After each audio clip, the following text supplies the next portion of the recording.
I think the cost of one bus is about 2.5 crores.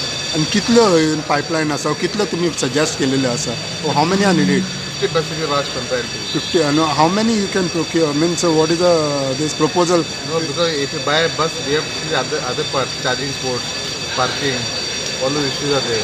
so are these facilities there in Goa or you will have to set it up They have to be done.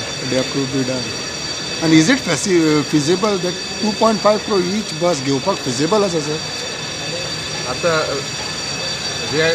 we will be getting subsidy from government of India, so then we can afford to buy. After it becomes very difficult. पण government spend कितें करता हितून Margin, government of Goa margin. कितले सुमार आसतले I मागीर don't know. as a chairman do you feel that this buses are feasible or kind enough to be taken or procured by the state government We have to improve the environment, so that we have to get these buses. In the long run, they are good. when you talk about environment it is not pollution free Emission, low emission.